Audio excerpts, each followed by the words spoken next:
He always wanted to be an actor, but when David Foster heard a demo tape of him singing, that ambition was immediately put on hold.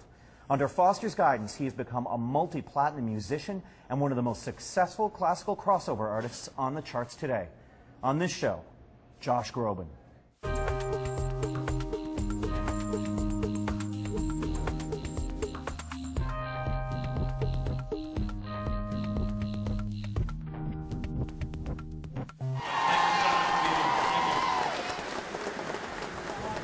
Josh Groban's monstrous appeal was evident at a recent autograph session for his Toronto fans. His huge following has been built on the phenomenal success of his first 4 albums, which showcased his powerful, distinctive voice. Josh continues to grow as an artist, and for his 5th album, Illuminations, he's taken on the majority of the songwriting duties under the guidance of famed producer Rick Rubin. It's great to meet you finally. Nice to meet you. You got quite a following on Twitter. Man. They tell me you're funny, so I'm looking forward to seeing you. Oh gosh, I'm trying my best. Let's start off with the new album. Okay. Actually. Hilarious. It's new producer, first of all. Yes. And not just anybody. You're moving from David Foster to Rick Rubin. I'm a lucky boy. Yeah. For people who aren't familiar with him, tell us a bit about him. Well, Rick Rubin is somebody that I've admired for a very long time. He's somebody that is, you know, a legend equal to David in the industry. Produces Metallica. Yeah, well, yeah, absolutely. He produces all sorts of. I've been a fan of his rock records. Others are a fan of his rap records. Others are a fan of his country records, and even more are a fan of his, you know, folk and singer-songwriter. I mean, he just does it all. And I think one thing he hadn't done was really tapped into a more classical style of singing and of orchestration. So, you know, he had just finished the Metallica record. I had just finished a really big kind of Christmas record. Yeah. So, you know, we met very naturally, and we talked about music, and we realized that this would be a good opportunity for us to make a record that hopefully the fans would love, and also really learn something from each other and be a little nervous again, I think. Was that the attraction for you, working for somebody who doesn't like being pigeonholed? Totally. I think you know, nobody likes being pigeonholed. No. But I think that you can counteract that in a career by making choices and taking steps and surrounding yourself with people who share the same thing. It's just as easy to surround yourself with people who have no problem being pigeonholed for a buck. I mean, it's nice when you've got somebody who doesn't need to do anything he doesn't want to do, saying, "I'd like to be nervous again. I'd like to be scared. I'd like to try something new," and to have chosen me as somebody that he wanted to do that with. How did that happen? We were introduced by a mutual friend in Guy Osiri, who's Madonna's manager and founder of Maverick Records.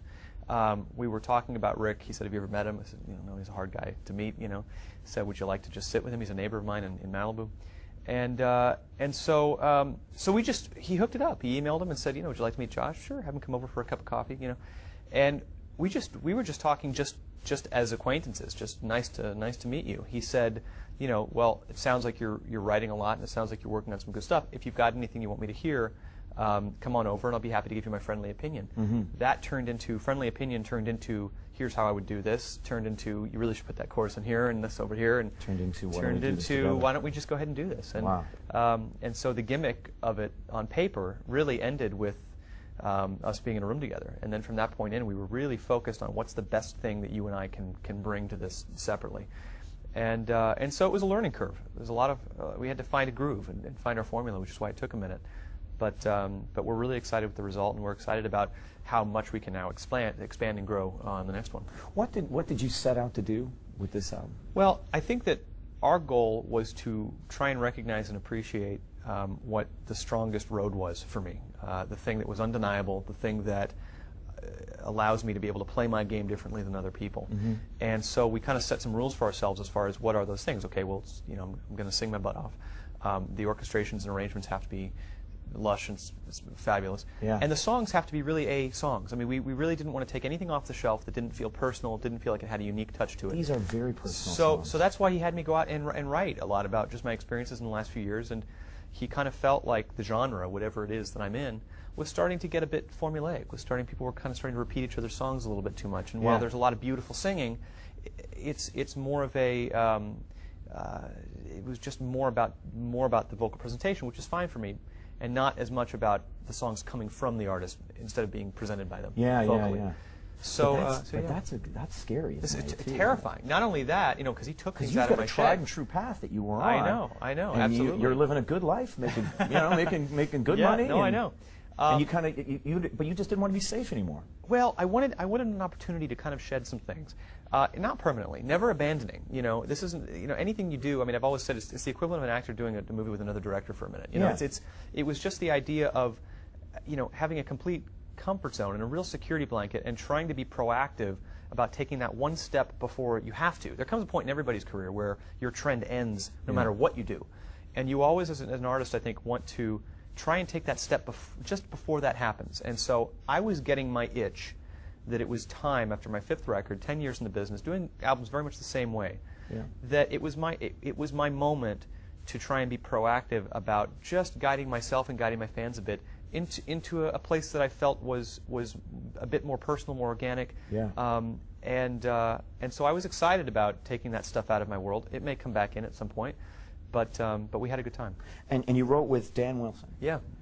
From, I mean, I knew him from Semisonic. Yeah, from Semisonic, yeah. Who has become the go-to co-writer for so many artists. He's just won a Grammy for, was it with Dixie Chicks? Yeah, for Song of the Year, for Not Ready to Make Nice. For Dixie Chicks, he's done a lot of co-writing on Adele's new record. He's a wonderful soul and a great collaborator as a writer, because sometimes as a writer you get into a room and it's just a back and forth. What about this chord? Well, no, I don't like that. How about that chord? You know, you're just butting heads, and it's not that either of you are right or wrong. It's just not happening. Dan was rarely ever giving me thoughts or notes that I disagreed with, and vice versa. You know, he'd hop into the bathroom and I'd play a couple things and go, you know, I like that. You know, that happened with, what, was it Bells of New York? Bells of New York, actually, yeah, where I was starting to play that kind of bells thing at the beginning of the song, and he kind of poked his head out and said, that kind of reminds me of New York. I don't know what that is, but we were just talking about New York in the wintertime. He's like, that feels good. Let's keep working on that. And so you toss out another song you were working on and just start working. Because it can be, I mean, and I'm sure you've been through it, it can be an exhausting experience, writing, co-writing. Yeah, and it was. Yeah, it was tiring. But by the sounds of it, exhilarating as well. When you hit it, it's great. Yeah, no, there was nothing better than having that kind of living room demo. And I've got all these great living room demos with Dan, where you could hear the popping of the fireplace, and he's on his guitar and I'm on my piano. We're just hold on to that. No, I want to release them because they're really magic tracks, and some of them the tempos are all wrong, but then the words are pretty much the same as what we have on the record. But these were the ones that we would record in his living room, so that when I brought it back to L.A., I could play for Rick and say, "What do you think?" Yeah. And then usually 2 out of 3.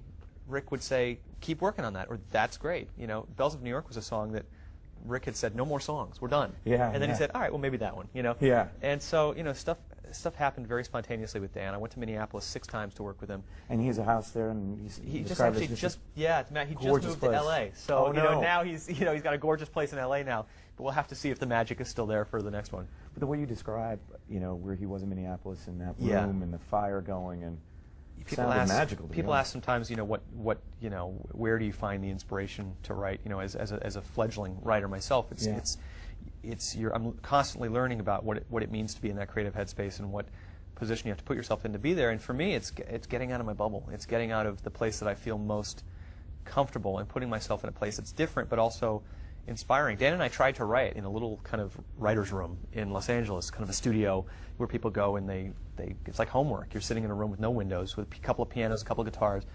And he said, look, we need space, we need air, you know, come to Minneapolis. And I think it's just about surrounding yourself with the environment that you know you can be most creative in, and then letting it happen.